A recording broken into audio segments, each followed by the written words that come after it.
오늘은 우선 후순위 사채, 줄여서 후순위채에 대해서 간략하게 살펴보도록 하겠습니다.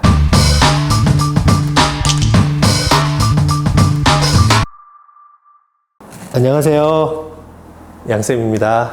지난 9월 미국 기준금리 인하 발표 이후 시장 금리는 다시 오르고 있는데요. 어느덧 미국 국채 10년 수익률은 4%를 넘어섰고 우리나라 국채 10년 수익률 또한 3.1%를 상회하고 있으며 USD 환율은 1,350원에 근접하고 있습니다. 이는 지난 9월 미국 고용 지표가 괜찮았고 최근 유가 상승을 원인으로 한 물가 상승에 대한 부담 때문에 향후 금리 인하폭이 크지 않을 수 있다는 전망과 더불어 금리 인하 발표 전후로 채권 시장에서 차익 실현 매물이 나온 것 때문은 아닐까 싶고, 한편 최근 미국 시장 금리 상승폭이 좀 더 커서 달러 가치는 평가절상된 것으로 보이네요. 따라서 이렇게 금리 상승 구간에 다시 진입한 경우에는 지난 4월과 마찬가지로 시장 금리 상승에 따라 가격 조정이 있는 자산군, 가령 리츠나 듀레이션이 긴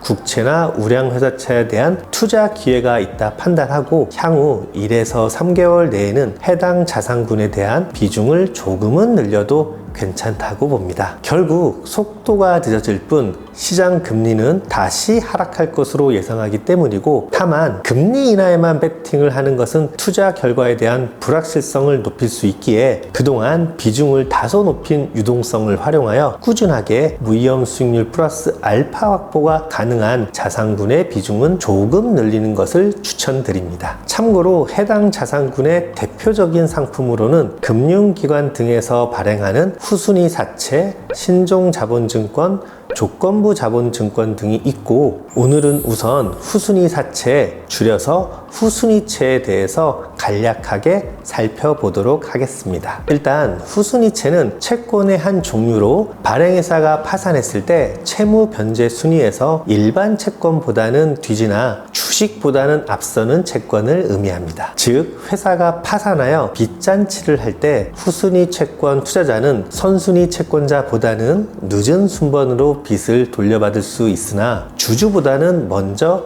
빚을 변제받을 수 있는데요. 이러한 후순위채는 주로 금융기관에서 자본 확충 목적으로 발행됩니다. 그러면 후순위채의 투자 매력은 어떤 것이 있을까요? 크게 두 가지가 있는데요. 첫 번째는 보험회사 발행 후순위채인 경우 은행 정기예금이나 선순위 회사채에 비해 연 1에서 2% 높은 기대 수익률로 매월 또는 매 3개월마다 안정적으로 이자 수익을 얻을 수 있다는 점인데요. 사실상 최근 보험회사 발행 후순위채의 기대 수익률은 연 4% 초반에서 연 5% 후반까지 형성되고 있는 것으로 알려져 있습니다. 이렇게 금융기관 발행 후순위채인 경우 안정적인 쿠폰 수익을 확보 가능하기에 ISA 한도가 남아 있다면 ISA를 활용하여 투자해 보는 것도 좋을 것 같네요. 두 번째는 역시 채권 투자의 이유에서 설명드렸던 매매 차익을 후순위 투자에서도 기대할 수 있다는 건데요. 특히 보유 후순위채의 잔존 기간이 어느 정도 남아 있다면 시장 금리 하락에 따른 채권 가격 상승으로 매매 차익을 얻을 수도 있습니다. 실무적으로 후순위채 투자는 신용등급 싱글 A 이상의 금융기관 발행 후순위채로 한정하고, 특히 보험회사 발행 채권을 중심으로 비교적 활발하게 거래가 이루어지고 있습니다. 한편 후순위채의 발행 시점 만기가 통상 10년인 점 등을 고려하여 최대 투자 기간은 10년으로 하되 중간인 5년 중 발행회사의 콜옵션 행사를 염두에 두고 5년간은 안정적인 이자 수익을 확보하면서 투자 기간 내에 시장 금리가 충분히 내렸다고 보는 시점에는 해당 후순위채 매도를 통해 매매 차익 확보 및 투자 원금을 회수하는 전략을 사전에 수립하면 좋을 것 같습니다. 가령 다음에 KDB KB생명보험 12회차 후순위 사채는 지난 8월 30일에 발행되어 9월 2일에 상장된 바 있는데요. 동후순위채는 만기 10년에 표면이율 연 5.82%로 매월 30일에 이자가 지급됩니다. 다만 가격은 촬영하고 있는 2024년 10월 8일 현재 1115원 정도에서 거래되고 있는 점 등을 고려할 때 기대 수익률은 표면이율 5.82%가 아닌 그보다 낮은 5% 중반이 될 것으로 보이고, 또한 1차 콜옵션 행사를 고려한 실제 기대 수익률은 그보다 낮을 것이며, 이러한 콜옵션 행사를 고려한 실제 기대 수익률을 구하는 방법은 추후 기회가 될 때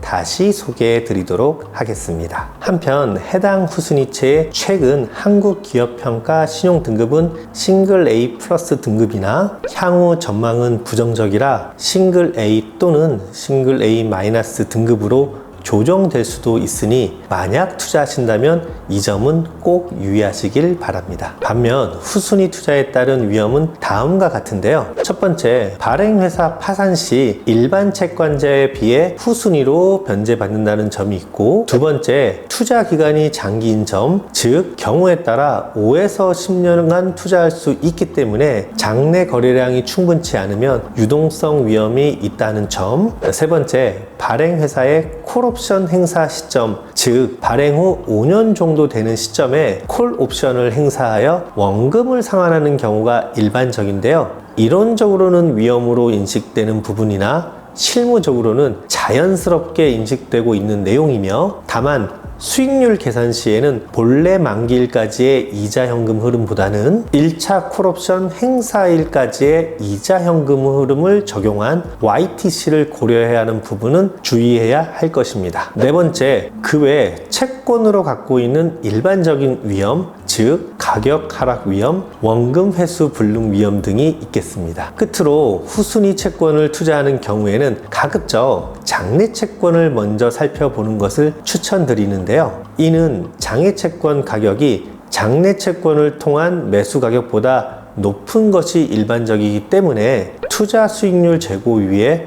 우선적으로 장내 채권 투자를 고려하는 것을 추천드립니다. 가령 교보생명보험 5 후순위채인 경우 2024년 10월 8일 오전 11시 현재 한국투자증권에서는 1213원에 투자가 가능하나, 같은 시간 장내에서는 1097원에 매수할 수 있어 장내 거래에 따른 수수료를 고려하더라도 100원가량 저렴하게 투자할 수 있기 때문에 가능하면 장내 채권으로 투자하는 것이 좋습니다. 물론 장내를 통해 투자할 수 없는 경우에는 차선책으로 장외 채권을 살펴보면 될 것 같네요. 그리고 후순위채 투자는 일반 선순위 채권보다 위험이 높고 투자 기간 또한 길 수 있기 때문에 지식과 경험이 부족한 경우에는 평균적인 후순위채의 기대 수익률보다 다소 낮더라도 잘 알려진 보험회사, 은행, 증권회사의 신용등급 양호한